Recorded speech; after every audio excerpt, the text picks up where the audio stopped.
amado amigo, retornaremos ao lugar a qual pertencemos.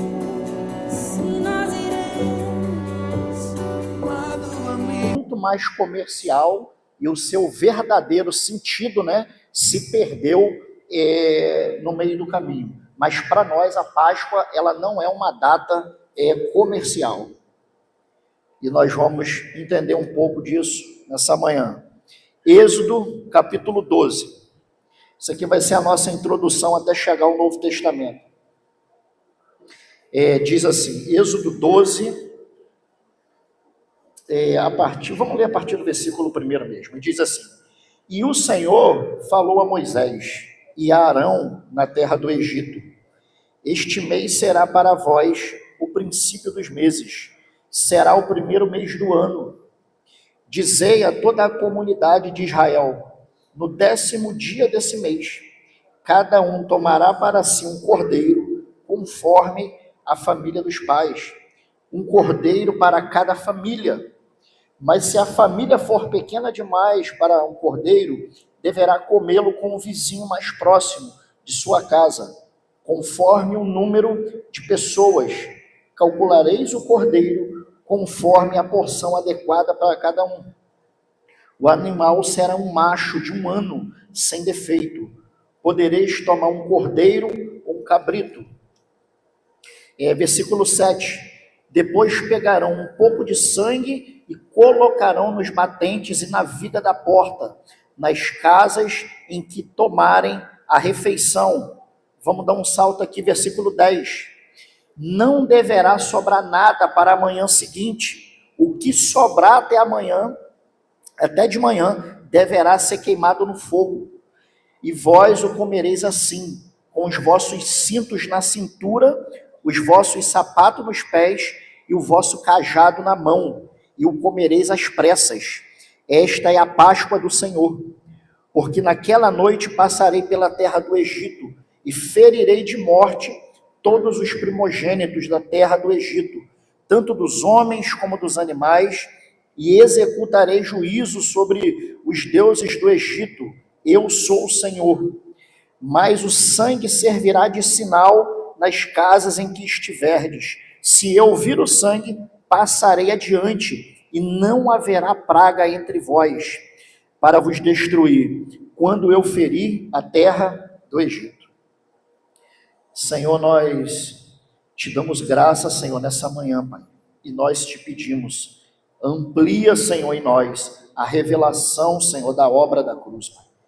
Amplia em nós, Pai, a revelação, a grandeza, a profundidade, Senhor, da tua graça e do teu amor que foi derramado, Pai, pela humanidade, Senhor, por cada um de nós, Pai, em nome de Jesus, Senhor. Amém, Senhor. Queridos, para nós entendermos aqui um contexto para a gente chegar até o pacto da nova aliança, aqui, num panorama, um pano de fundo aqui, o que aconteceu? Deus ouviu o clamor do povo e Deus envia Moisés para libertar o povo. Só que quando Deus envia Moisés, começa Moisés não querendo ir. E por fim, quando Deus dá um ultimato, você vai, você e seu irmão, o que aconteceu? Deus ele fala para Moisés, olha, eu vou endurecer o coração do faraó. E aqui as pragas foram acontecendo, tudo foi acontecendo, e todas as vezes que o faraó falava que ia libertar o povo para cessar a praga, ele voltava atrás quando a praga cessava. Até que, na 10ª praga, iria acontecer a libertação do povo daquele regime de 430 anos de escravidão. E aqui, quando ele fala para que cada um pegasse um cordeiro, para que naquele momento fosse feito a Páscoa, a refeição, algo que já apontava para um sacrifício eterno. Quando ele diz assim no versículo 7, depois pegarão um pouco de sangue e colocarão nos batentes e na viga da porta, nas casas em que tomarem a refeição. Todos nós sabemos aqui que o que foi o sangue nos umbrais da porta. Era para quando o anjo da morte passasse, toda a casa que tivesse o sangue nos umbrais da porta, o anjo da morte não feriria aquela casa. E aqui o povo muito descrente daquela época, por quê? Porque era um império muito poderoso, eles duvidaram que isso poderia acontecer. E o Senhor foi lá e marcou aquele dia como o dia do juízo dele sobre os egípcios. E Deus ele vai lá e vai trazendo orientações para o povo. Olha, vocês vão comer com os cintos na cintura, com os sapatos nos pés e o cajado na mão. E vocês vão comer depressa, vocês vão comer depressa. Depois, o que aconteceu quando o anjo da morte ele me passa na terra do Egito?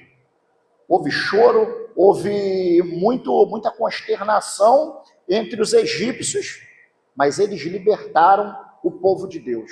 Então, o simbolismo da Páscoa na antiga aliança, ele é único e exclusivo, libertação.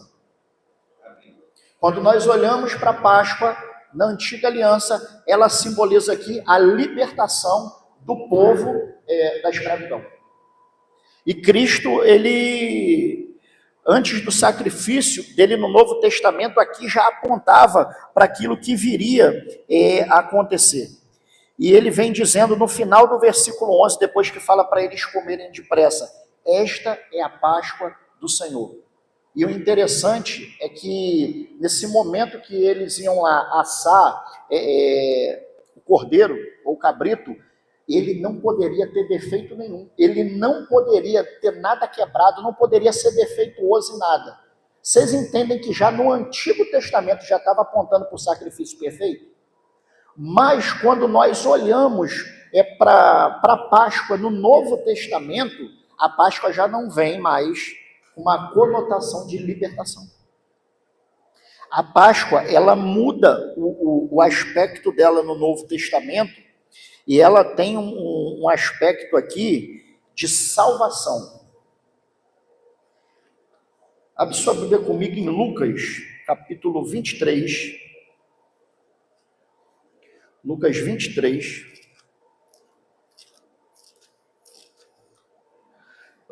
Versículo 44.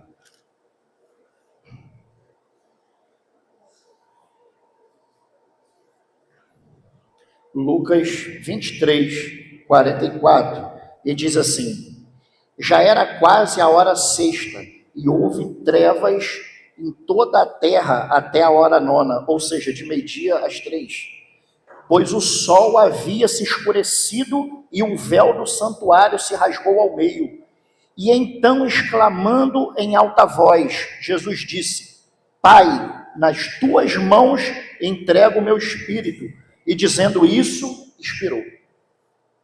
Queridos, todo o ministério terreno de Jesus, ele curou enfermos, ele alimentou os famintos, alimentou literalmente mesmo, ele ensinou os apóstolos, ele ensinou aqueles que estavam próximo dele, mas a missão do Senhor Jesus, o Deus encarnado, era trazer salvação para a humanidade. Era, na verdade, conectar a humanidade novamente ao Pai. E nenhum de nós tínhamos a prerrogativa disso, senão Jesus. Porque ele não tinha pecado sobre ele. Ele tomou sobre si, é diferente, os nossos pecados. Ele tomou para si o nosso escrito de dívida. Então, o símbolo da Páscoa cristã, na nova aliança, ele vai estar arremetendo salvação, ele vai estar nos arremetendo a religação novamente nossa com o Pai por meio do sacrifício de Jesus. E muitas pessoas acham e falam, e não é por maldade não, irmãos, às vezes é até um jargão cristão, muitas pessoas falam que mataram a Jesus. Não mataram a Jesus. Ele se entregou, é diferente. A própria Bíblia declara para a gente que fala, olha, ele foi obediente até a morte, e morte de cruz. Vai estar falando, ele humilhou-se a si mesmo. Então, o nosso Senhor, ele olhou para nós e sem mérito, irmãos, isso chega a ser ofensivo, sem mérito algum, ele olhou e ele falou, eu decidi na minha soberania fazer esse povo participante, enviando a Jesus para nos resgatar. Porque se o Senhor não tivesse vindo, certamente, irmãos, hoje nós não estaríamos aqui. Certamente. Então, quando nós olhamos para esse aspecto da Páscoa, como salvação, nós precisamos parar para pensar o quanto eu tenho correspondido com a obra do meu Senhor na cruz. E o que eu tenho suportado na minha jornada cristã. Porque se nós formos parar para ver, os momentos que antecederam a crucificação do nosso Senhor, não foi, Aline, momentos fáceis. Foi momentos que o nosso Senhor, ele estava em angústia, orando, e ele volta e encontra os discípulos em dado momento ali, dormindo. O Senhor, ele estava aflito. Quando estava ele indo para a crucificação, ele foi açoitado. Quando ele estava já cravado na cruz, ele foi transpassado a tal ponto dele falar, Pai, se possível, afasta de mim esse cálice. Mas aí tem uma vírgula ali, e diz o que? Mas não seja feito a minha vontade, mas a tua vontade. Então, quando nós pensamos no sacrifício de Jesus, nós devemos parar e pensar, se o nosso Senhor e Mestre, ele se submeteu ao Pai, fazendo e cumprindo a vontade do Pai, por que muitas vezes nós não inclinamos o nosso coração para ter essa obediência? É claro, irmãos, que nós estamos nesse processo cada vez mais de dependência do Senhor. Tem aquela guerra, a nossa alma e a vontade soberana de Deus, mas o nosso coração precisa ansiar, custe o que custar, obedecermos o nosso Senhor. Porque só depois ele vai lá e reivindica o Pai. E ele fala, Pai, eu te glorifiquei na terra, cumprindo a obra a qual tu me encarregaste. Glorifica-me agora com a glória que eu tinha contigo antes da fundação do mundo. Ou seja, irmãos, muitas vezes nós queremos acessar a glória, Jaque, mas não queremos passar pela via dolorosa. E Jesus entendeu, não, eu preciso passar por todas essas coisas para obedecer o meu Pai até o fim. E queridos, de verdade, João 15, ele deixa muito claro a importância do sacrifício de Jesus, porque João 15, ele vai estar fazendo uma costura, e ele vai estar dizendo o seguinte nos primeiros versículos, o meu Pai é o agricultor, eu sou a videira e vós sois os ramos. Ou seja, não tem vida fora do Senhor. Não tem como termos acesso ao Pai, senão por intermédio do sacrifício de Jesus na cruz. Não tem nada que eu e você possamos fazer que vai levar Deus a nos amar mais, ou nada que podemos fazer que vai levar Ele a nos amar menos. Não tem. Foi um ato soberano dele. Foi um ato de amor e de misericórdia. Enviar Jesus para que nós tivéssemos a nossa dívida paga. Por isso que muitas vezes nós precisamos rever o nosso conceito e pensar com qual coração eu estou servindo o corpo de Cristo. Porque Jesus, ele serviu e ele não queria a coroa na cabeça dele, pelo contrário, o povo queria coroar ele. Gente, você já parou para pensar a frustração do povo? Eles falando, não, é o Messias e tudo mais. E ver o homem entrando numa jumentinha. Naquele período, principalmente, representava os grandes impérios, representavam muito poderio militar, muita força bélica. Aí eles olham, caramba, o nosso Salvador entrando com uma jumentinha. Irmãos, isso deve ter sido de uma tamanha frustração para o povo tão grande. tão grande, mas o Senhor ele estava correndo disso, porque ele sabia que ainda não era a hora da coroação. Nessa vinda dele foi uma vinda para nos salvar, para nos resgatar, para que nós pudéssemos novamente ter vida com o Pai. E ele entendendo isso, ele não foi adiante. Em um outro texto de João, capítulo 13, ele vai estar falando para a gente aqui.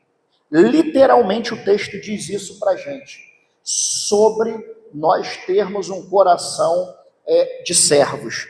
João 13 diz assim, a partir do versículo 1, antes da festa da Páscoa, sabendo Jesus que já havia chegado a sua hora de passar deste mundo para o Pai, e tendo amado os seus que estavam no mundo, amou-os até o fim. E enquanto jantava, o diabo já havia posto no coração de Judas, filho de Simão Iscariote, que traísse Jesus. E sabendo que o Pai lhe entregara tudo nas mãos, e que viera de Deus, e para Deus estava voltando, Jesus levantou-se da mesa, tirou o manto, e pegando uma toalha, colocou em volta da cintura. Em seguida, colocou água em uma bacia, e começou a lavar os pés dos seus discípulos, e a enxugá-los com a toalha, que trazia em volta da cintura. E aproximando-se de Simão Pedro, este lhe disse, Senhor, tu lavarás os meus pés? Jesus lhe respondeu, agora não compreendes o que eu faço, mas depois entenderás. E respondeu-lhe Pedro, nunca lavará os meus pés. E disse Jesus, se eu não te lavar, não terás parte comigo. E Pedro, sempre extremo, né? Olha o que ele fala. Então Simão Pedro lhe disse, Senhor, não lava somente os pés, mas também as mãos e a cabeça. Vamos dar um salto aqui para o versículo 13, que diz assim, vós me chamais de mestre e senhor, e fazeis bem, pois eu sou. Se eu, senhor e mestre, lavei os vossos pés, também deveis lavar os pés uns dos outros, pois eu vos dei exemplo para que façais também o mesmo. Irmãos, o Senhor Jesus aqui, ele nos ensina que ele se despiu de toda a glória e ele veio nos servir. E ele fala para os discípulos, olha, eu sendo Senhor e Mestre, vocês estão dizendo bem, eu sou Senhor e Mestre, mas eu estou fazendo isso aqui para deixar exemplo que vocês devem servir uns aos outros. E quando nós falamos desse serviço de uns aos outros, irmãos, muitas vezes isso é muito diluído nos nossos dias. Você sabe por quê? Porque há uma mentalidade cristã, numa boa parte, e isso não é de agora, essa coisa de 20, 30 anos de pregação, que é o seguinte, que Deus, ele está à disposição para fazer o que a gente quer, mas não está, irmãos. Não é o Senhor que está à nossa disposição, é nós que estamos à disposição dele. O que ele deveria fazer, ele já fez. Ele enviou a Jesus para pagar o preço dos nossos pecados. E muitas vezes nós continuamos com um pensamento, com um coração de que Deus é nosso serviçal, de que o Senhor ele tem que cumprir a vontade do nosso coração. E muitas vezes nós viemos ao ambiente da reunião pública, ou na reunião caseira, ou numa reunião de consagração, ou seja, qualquer outro ambiente que nós vamos adorar o Senhor, com uma mentalidade de receber. Mas a reunião dos santos não é uma reunião para receber, mas é uma reunião para engrandecer o nome do Senhor, para glorificar o nome dele. O Senhor ele vai nos abençoar? Claro que vai, irmãos. E na verdade a maior bênção nós já recebemos no sacrifício de Jesus na cruz. Mas a nossa mente ela não pode ser uma mente consumidora, aonde eu estou diante de Deus por aquilo que Ele pode me oferecer. Aí quando não tem, Deus vai falar não para a gente. Aí Deus não é mais Deus? O dia mal vai bater na nossa porta. E aí? O dia que acontecer, que o dia mal bater, e fique em paz no coração, irmão, não vai bater uma vez só não. Enquanto nós estivermos aqui, um monte de vezes o dia mal vai bater na nossa porta. Mas isso não altera a soberania do nosso Senhor. Ele continua assentado no trono, regendo todas as coisas. Então nós não podemos ter essa mente consumidora. Deus, ele tem prazer em nos abençoar. Deus, ele tem prazer em nos agraciar. E glória a Deus por isso, irmãos. Mas o que nós precisamos tratar é o nosso coração. Como que o nosso coração está diante do nosso Senhor? Com qual disposição eu tenho servido ao meu próximo? Deus, ele não está interessado somente naquilo que nós falamos, porque hoje nós temos uma disparidade muito grande entre o que se fala e o que se faz. Tem muitas pessoas que falam muito bem, mas quando você vai ver a prática de vida, é pior do que o camarada que está lá no botequim. Deus, ele está interessado, irmãos, em como está o nosso coração.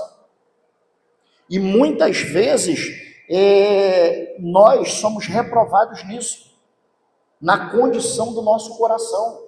Ó, aprenda uma coisa, nunca esqueçam disso. O pecado original, ele começou com orgulho. E o pecado final, ele vai ser quebrado, e também é o orgulho. Porque quando Deus reunir todas as nações da terra para Jerusalém, o que Deus vai fazer? Ele vai esmagar os grandes da terra. E vai falar, ó, não tem Deus poderoso além de mim. Lúcifer foi lançado fora por causa de quê, irmãos? Por causa do orgulho, querendo ser igual ao Senhor. E Cristo, ele vem e quebra tudo isso. Ele fala para a gente, olha, servir uns aos outros. Tenha compaixão, suportai uns aos outros. E esse suportar aqui, não é o suportar de assim, não, eu tenho que engolir o meu irmão. Não, não é isso. É o suportar de dar suporte. De no dia mal colocar alguém no ombro e carregar. No dia mal colocar os ouvidos à disposição para ouvir um coração aflito. E muitas vezes nós não vamos ter conselho. Você já parou, já aconteceu isso com você? Alguém ir lá e compartilhar o coração, abrir o coração, e o desespero toma conta da gente, porque a gente não tem o que falar. Aí tem uma pergunta, mas quem disse que a gente tem que falar alguma coisa? Às vezes é só ouvir, irmãos. A pessoa quer colocar para fora. Servir uns aos outros. E nós precisamos ter uma certeza no nosso espírito, de que todo o nosso trabalho no Senhor, ele nunca vai ser em vão. E quem vai nos dar a imperecível coroa de glória é o Senhor. Nós não podemos, aqueles que correm em busca de glória humana, eles vão receber a glória humana aqui. Mas e a glória eterna? A glória humana é perecível, a glória eterna não. E aqui, tudo isso acontecendo, a libertação do povo no Antigo Testamento, a Páscoa na Antiga Aliança tendo um aspecto de salvação, de servir uns aos outros, tudo isso está apontando para algo. Sabe para onde que está apontando? Está apontando para Apocalipse 19. Apocalipse 19, a partir do versículo 7, diz assim: alegremo-nos e exultemos e demos glória a Ele, porque chegou o momento das bodas do Cordeiro, e a sua noiva já se preparou. E foi-lhe permitido vestir-se de linho fino, resplandecente e puro, pois o linho fino são as obras justas dos santos. E me disse, escreve, bem-aventurados que são chamados à ceia das núpcias do Cordeiro. E disse-me ainda, essas são as verdadeiras palavras de Deus. Irmãos, a consumação de todas as coisas está na noiva, ela adornada. A noiva, ela pronta para se casar com o noivo. O plano da redenção ele já está estabelecido desde o início. O que a igreja vem acontecendo com a igreja é a história da igreja. São fases, até que se chegue à plenitude. E um outro texto muito forte, ele está, deixa eu ver, eu anotei aqui, está na Bíblia, irmão. Que o próprio Senhor, não falei que está na Bíblia? Está aqui. O próprio Senhor Jesus, ele une gentil e judeu como um só povo. Olha o que vai estar dizendo aqui, Efésios no capítulo 2. Diz assim, hoje é galope bíblico, irmão. Se você não estiver fazendo a leitura bíblica, vai se enrolar.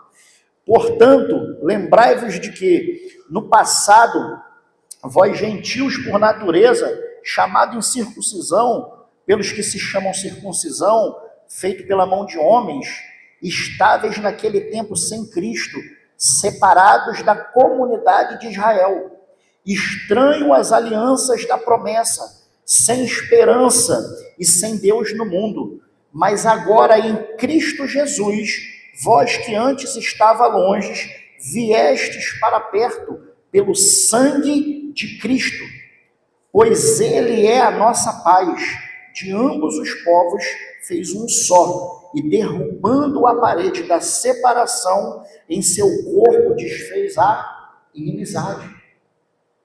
Mas essa unidade de gentio e judeu foi por Cristo, foi pela obra da cruz. Irmãos, o tempo inteiro, na história da igreja, Deus ele vai estar sinalizando para a gente que o Senhor ele veio para nos unir. O Senhor ele não veio para trazer separação, mas ele veio para trazer redenção, ele veio para trazer resgate. Só que muitas vezes, quando nós olhamos para esse texto, nós devemos pensar, eu estou olhando corretamente para a obra da cruz, que traz unidade ao corpo de Cristo, Deus unindo aqui gentil e judeu.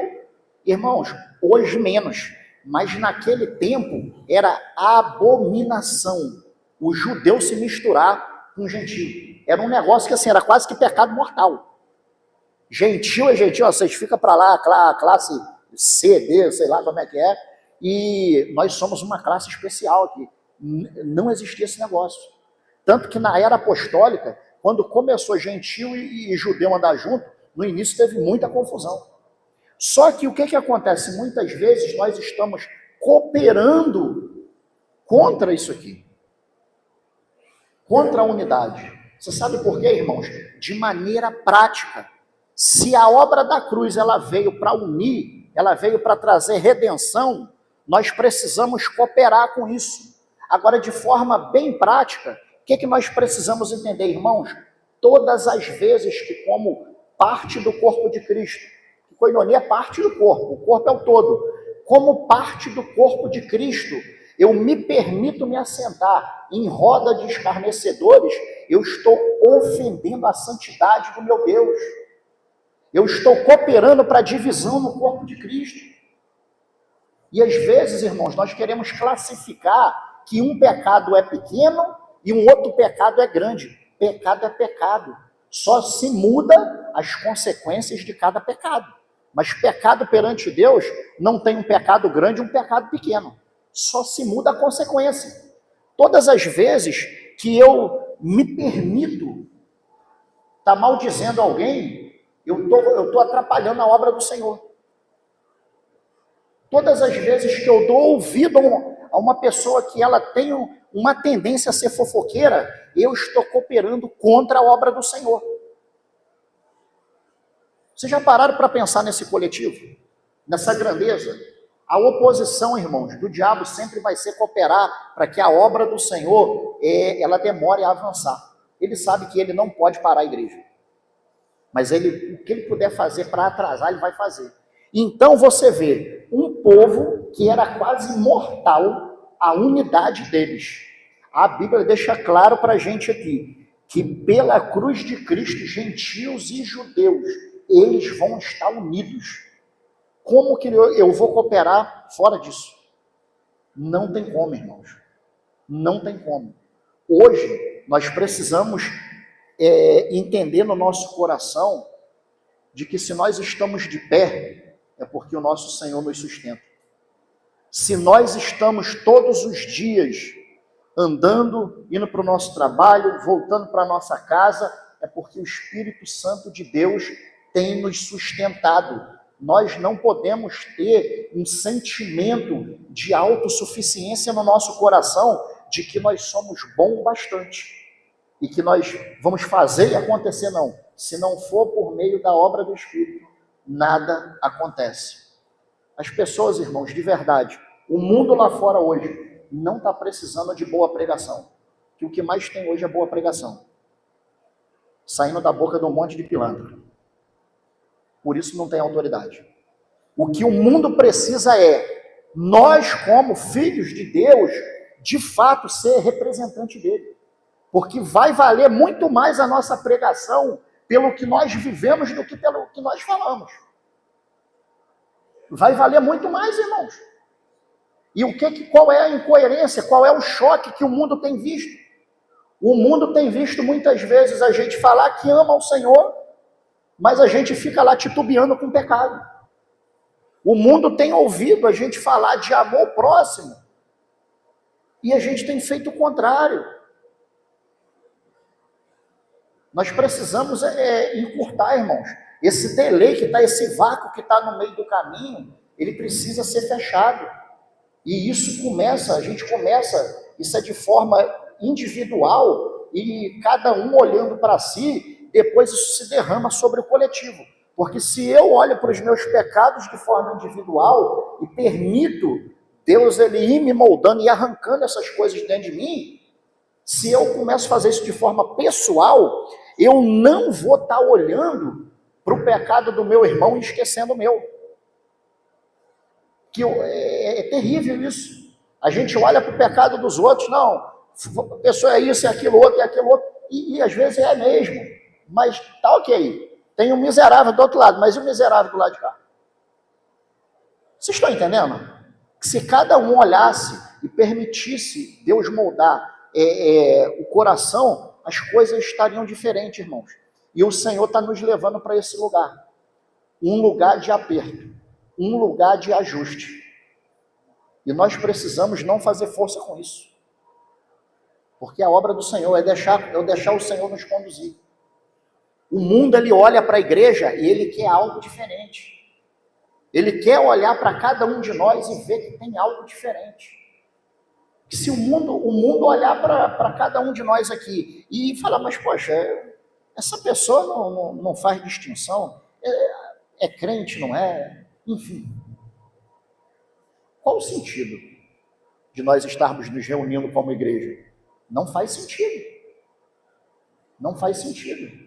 Irmãos, como nós estamos aqui agora, daqui 5 anos não pode estar do mesmo jeito. Daqui 2 anos não pode estar do mesmo jeito. A obra de Deus em nós, ela precisa ir crescendo. E à medida que a obra de Deus ela vai crescendo dentro de nós, o fruto por si só ele vai ser feito conhecido. Ele vai ser feito conhecido. Ontem nós nos deparamos diante de uma realidade que o Tonhão já se depara com isso muitos meses, já há muito tempo, e que assim, é uma situação que eu fiquei olhando assim que a gente chegou, um menino que assim, se ele tivesse 15 anos, eu acho que é muito, Tonhão. O menino é tão trapalhão, eu falei, cara, ele deveria fazer o filme dos Trapalhões. Na hora que ele foi sair e tirar a banca lá da venda lá das coisas deles, o menino correndo, ele deixou cair o pente e a pistola. Eu falei, deveria fazer o filme dos Trapalhões. Você vê, novo, irmão, novo. Aquele menino não tinha 15 anos. Só que ele não entende na mente dele que ele está sendo colocado ali para ser morto. Ele não entende isso. A realidade, irmãos, se a gente parar e sair do nosso mundo, porque às vezes a gente idealiza um mundo dentro da nossa cabeça e parece que só tem esse mundo aqui dentro da nossa cabeça. Se a gente sair do nosso mundinho que a gente se fecha, nós vamos ver que assim, não precisa ir longe não. Perto da gente existem situações de vulnerabilidade grande. Às vezes uma coisa que na nossa casa é comum, você tem um alimento, você tem uma cama, você tem um quarto para você repousar depois de um dia de trabalho. Para muitas pessoas não é assim.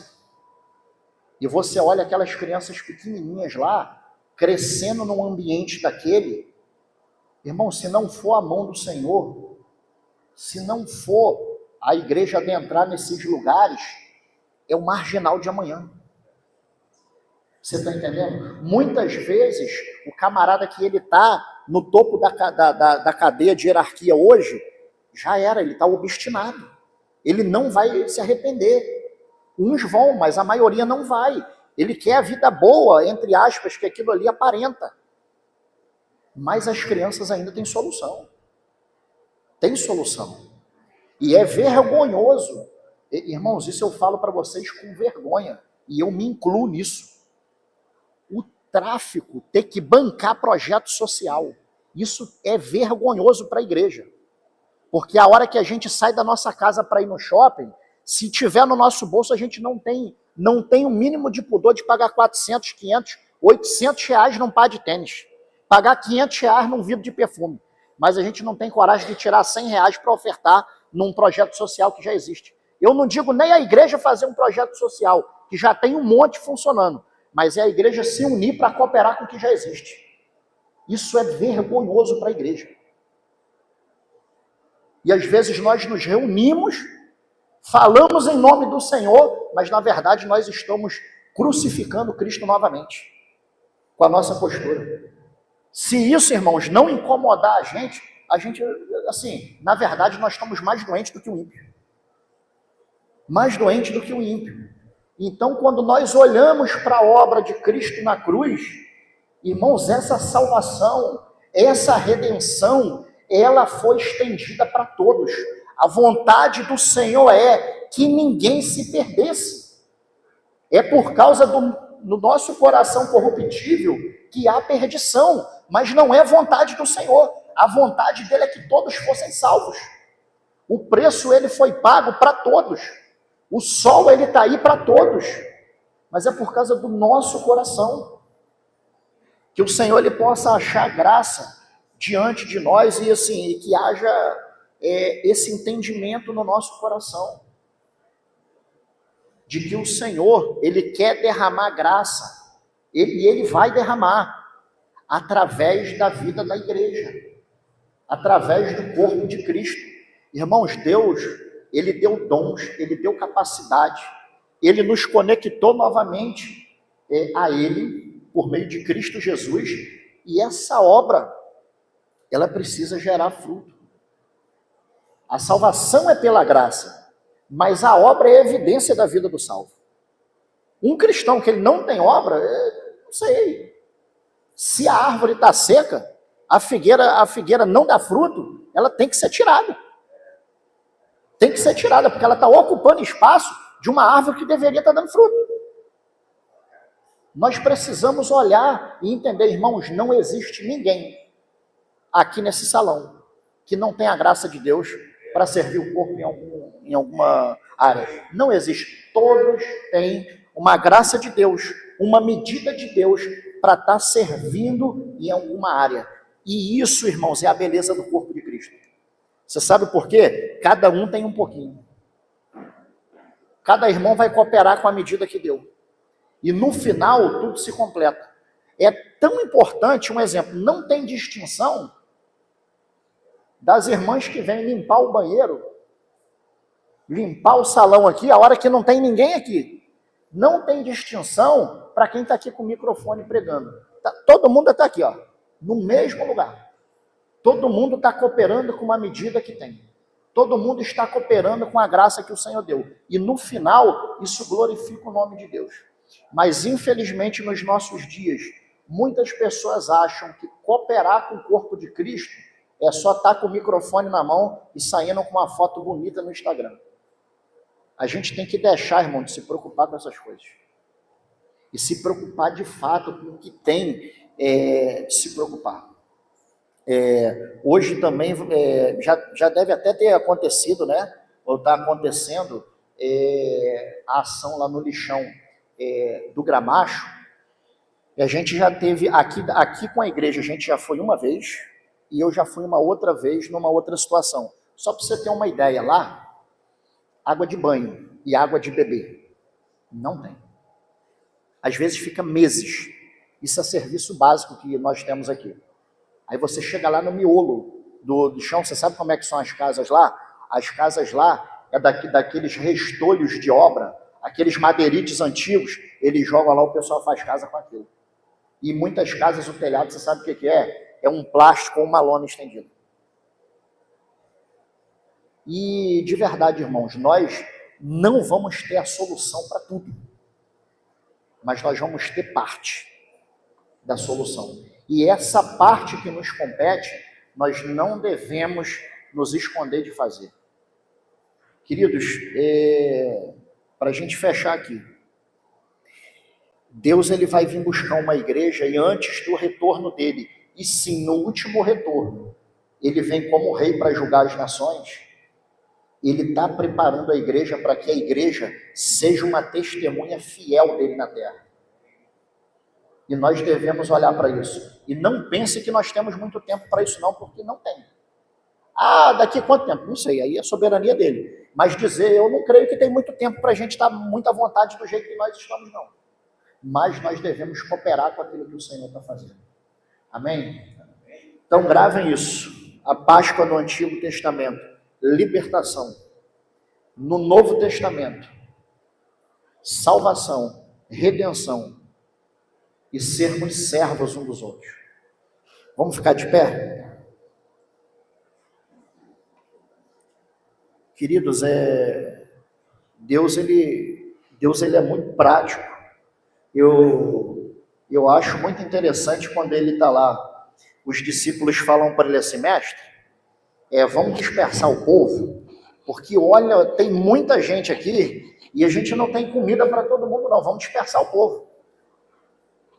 Aí o que o Senhor faz? Aparece uma pessoa lá perdida, lá um desconhecido no meio do povo, com 5 pães e 2 peixinhos. Aí o Senhor faz o que com o que ele tem? Com o que ele tem. Aquele pouco de coisa e alimentar a multidão? Não. Ele levantou e deu graça ao Pai. O que houve ali? Houve uma multiplicação tão grande que depois eles tiveram que recolher o que sobrou.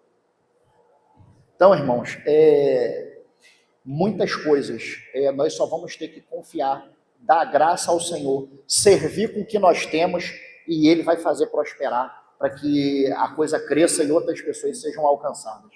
Amém? Vamos orar? Pai, nós te damos graça, Senhor, porque sabemos que nós estamos de pé, porque a Tua graça nos alcançou, Senhor. A salvação nos alcançou, Senhor, mediante a Tua obediência até a morte de cruz. Senhor, nós te pedimos, amplia dentro de nós, Pai, a revelação da obra da cruz. Amplia em nós, Senhor, o Teu sacrifício, que a nossa consciência, Pai, que o nosso coração esteja cada vez mais inserido, Senhor, Pai, no tamanho do sacrifício que o Senhor fez por nós, pelo alto preço que foi pago, Senhor. Senhor, que nós não venhamos ter uma vida egoísta onde nós vivemos para servir a nós mesmos, mas que nós venhamos olhar para o teu exemplo, Senhor. Pai, de lavar os pés dos discípulos, de servir uns aos outros, de alimentar uns aos outros, Senhor, com a porção que o Senhor tem nos dado, Pai.